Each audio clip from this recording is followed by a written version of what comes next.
and welcome to another episode of Anfield Watch.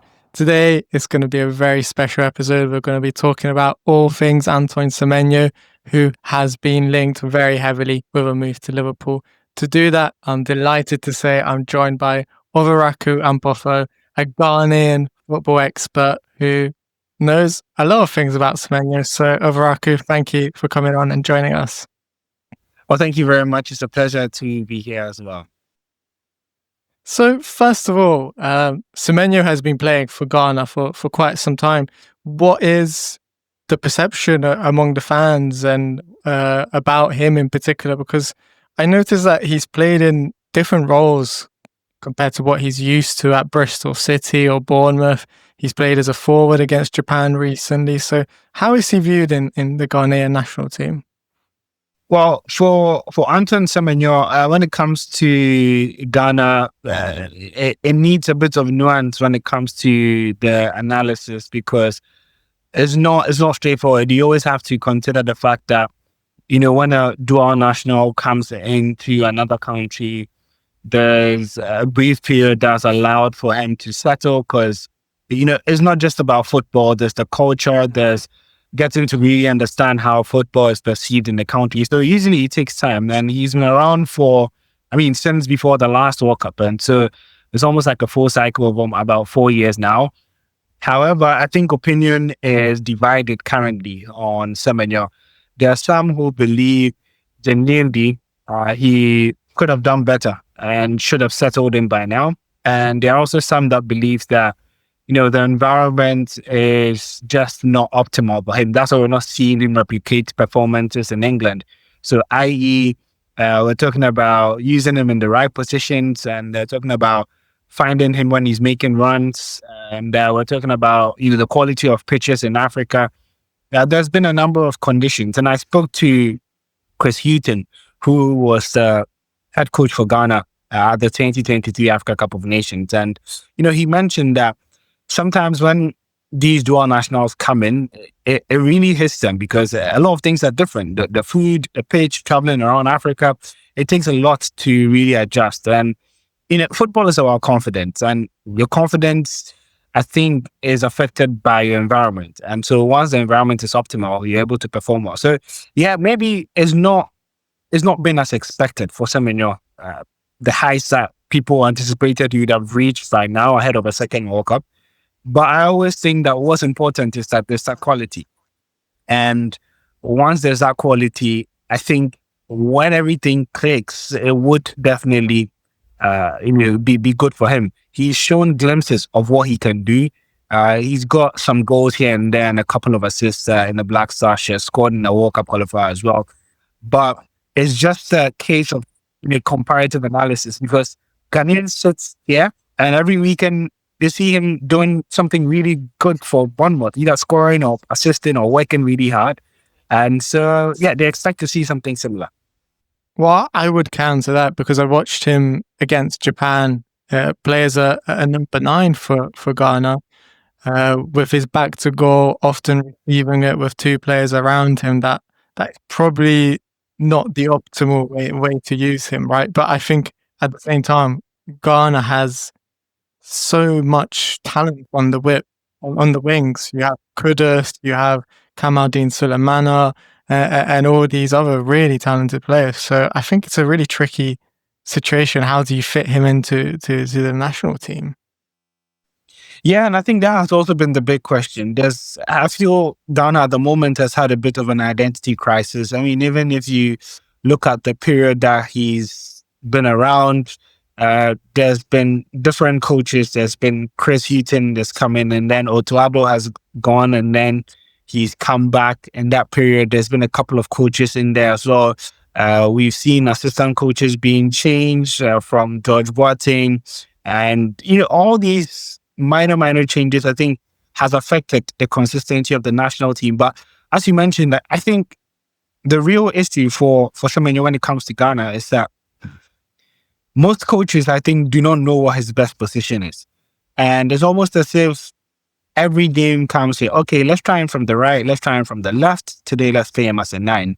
I think at Bournemouth, everyone has grown to understand that, look, the Semenyo from Bristol City that was a number 9. He's no longer that number 9 anymore. He is now a pure out and out winger, plays on the right, plays on the left. And so I think there's that acceptance at club level. And it's fair because, they train at club level almost every day. And so it's easier to understand what his strengths are.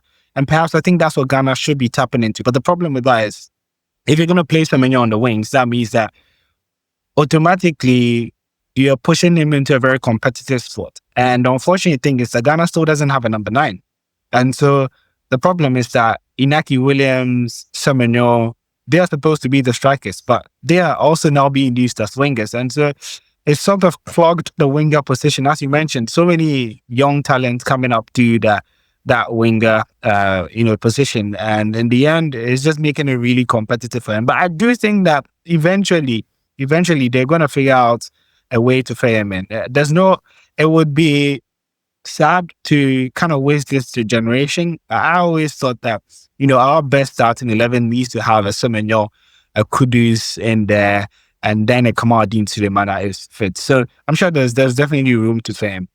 So it's fair to say that versatility has almost kind of hurt him a little bit, because unlike Kudus or Suleiman, or Sulemana, they can't play on this number 9 position, but Semenyo can. So that's kind of been his weakness, which is, it's not a bad weakness to have. But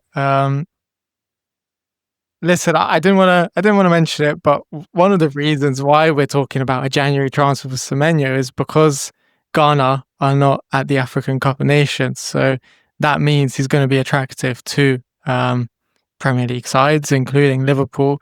Has there been any talk, any speculation about his transfer situation right now in Ghana, or have you heard anything, as you are probably one of the most recognised Ghanaian journalists? So I'm sure you will have heard a couple of things about his situation. Yeah. He's definitely been in the news. And I think it's just a continuation from last summer, where everyone thought he was going to move after, having a fantastic season, scoring double digits in the Premier League for the first time in his career. But I mean, surprisingly, he signed a contract. But now, with the benefit of hindsight, we're seeing that there's a release clause in the contract. So it only makes sense for Bournemouth. Their push has always been that they're not going to stand in the way of Semenyo's transfer. They say that if a bigger club comes in at the right price, they're never going to stand in his way. They understand that the player has ambitions and wants to play at the highest level. And so I don't think Bournemouth are going to try and prevent a January move. If anything, remember that about 3 seasons ago, he also moved in the winter transfer window from Bristol City to Bournemouth. If anything, it rather helped him settle at the Cherry. So at the time when he came in, Solanke was the main man.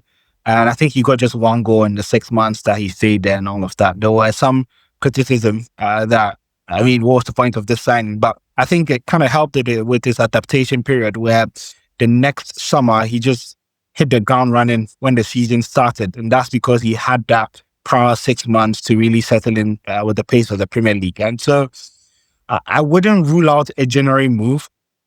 As things do stand, I think the teams that really have genuine interest, as has been reported, is Liverpool, and then Tottenham Hotspur also were interested in the summer, even before Kudus came in. And then there's Manchester City and Arsenal. Truth is, he is an Arsenal fan. He's always been an Arsenal fan. He's never hidden that as well. But I don't think that comes in the way of business. Professional players do support clubs and end up playing for different clubs. There is that understanding that, time is not on his side. If you look at the story of Semenyo, he went a rather unorthodox, path to become pro, rejected by several clubs, and in the end needed to go really from the ground up, play from street football to never really had academy football, and so ended up finding his own path, playing through the lower leagues and climbing up. So there's that understanding that his story is unique, and so if there's a chance to take a next level, he needs to take it. And every player wants to play in the Champions League, so there is the acceptance that he knows that there's another step to this Bournemouth team. However, as things do stand, Liverpool are the team that have the most concrete interest. And this is because I think the Liverpool sporting directors, they and Semenyo's agency do have a really good relationship. And so with this whole release clause talk being said, Liverpool were made aware that potentially there will be this release clause as at last summer, during the summer when he was about to sign that deal. And so Liverpool have been in the ears of Bournemouth for Semenyo all throughout the year. And so I wouldn't be surprised if they do make an offer because, as I said, they have the most concrete interest. Arsenal are just admirers. There's been nothing concrete. Manchester City also admires nothing concrete. Tottenham, after last summer, there was something concrete because, as I mentioned, they wanted to really get him before they brought Kudus. But yeah, as things do stand, is definitely Liverpool that have the most concrete interest. And I don't think he minds going to Liverpool. It's never a case of him being an Arsenal fan. It's just a case of what is good for his career and, what would benefit him at this moment in time. Do you think he's ready for the step up to Liverpool? Obviously, I think the advantage of going to Liverpool as well, it has to be mentioned, like at Arsenal, he has the competition of Bukayo Saka, Eberechi Eze, Noni Madueke, and a few other players as well. Whereas at Liverpool right now, obviously, Mohamed Salah's time is going to come to an end eventually. Cody Gakpo on the other wing has had his critics, among Liverpool fans as well. So it seems like there is a pathway for him there to play a lot of minutes and at a top club, not quite performing at the time of as we are speaking right now, but Liverpool is still a top club in the Champions League. Yeah. I mean, at the moment, things are not going so well for Liverpool, but they do have a lot of credit in the bank. And I do think that, yes, there is a real opportunity for him. The strength of Semenyo is that he's comfortable to use both his left and right foot. And so that always plays to his advantage. He can play from the right. And even if he's playing right, he can go down the line or he can cut in. He never really answers the question on what his strongest foot is. And if you're looking at his goal tally so far in his career, I think it's just a 2-goal difference between the number of goals scored with his left foot and right foot. So he can play on both wings. And that kind of helps the situation because at the same time, if he comes to your team, he's competing with the right winger and the left winger at the same time. And I do have a feeling that Liverpool want to test themselves live after Mohamed Salah during the AFCON period when he leaves to Morocco to play for Egypt. And I think it will be a good opportunity for Liverpool to really see what life would be like without Salah.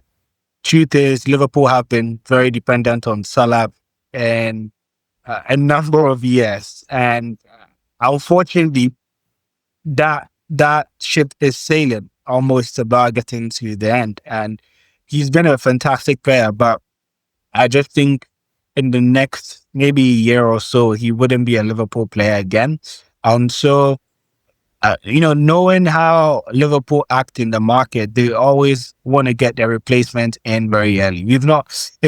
Liverpool are no strangers to breaking the bank during the winter transfer window. We've seen Van Dijk come in at the similar window a number of years ago. And so I wouldn't be surprised to see him. I think that he immediately elevates the attack of this Liverpool team because I think there's that over-dependence on Mohamed Salah that when Salah is not scoring, nobody else is really scoring. And for Semenyo, I think he's a finisher. He's a powerful runner, which kind of plays into the philosophy of Liverpool where you need running power to play for the club because the foundations have been built on running and transitions, both in attack and defense.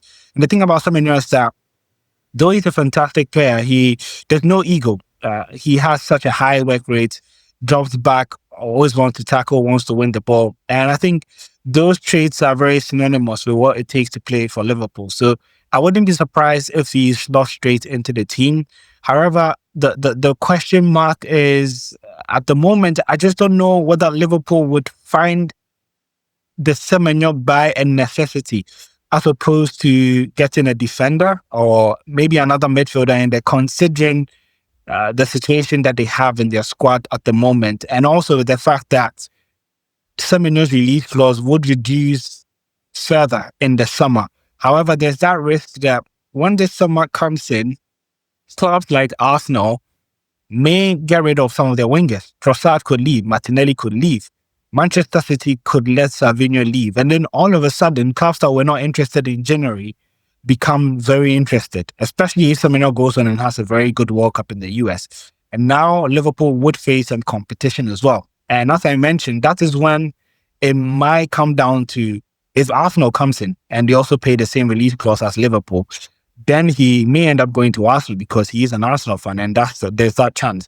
But at the moment, when Arsenal don't have any concrete interest in the winter transfer window, then Liverpool could also think that, you know what, it's just going to be a difference of 5-6 million lower in the summer.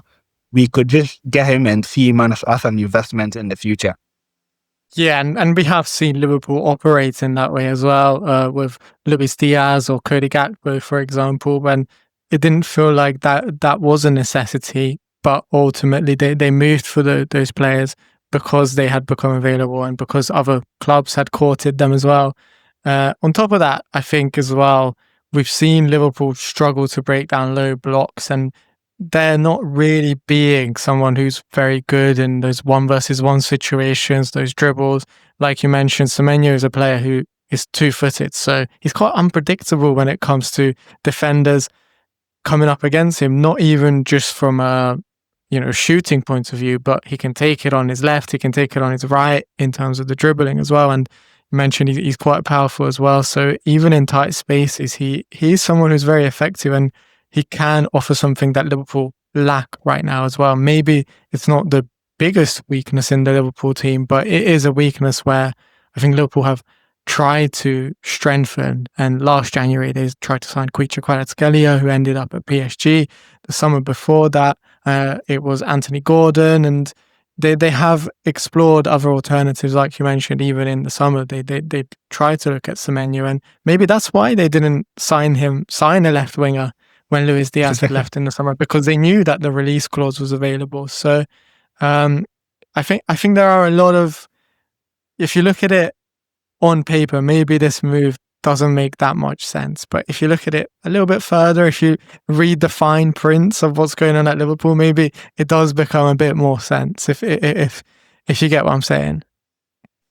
Yeah. I think in the end, it's going to be a good investment. The thing about transfers is that you don't always buy to solve an immediate problem. Sometimes you are thinking about long-term squad planning. You don't need to buy a Salah replacement on the day Salah announces he's leaving Liverpool.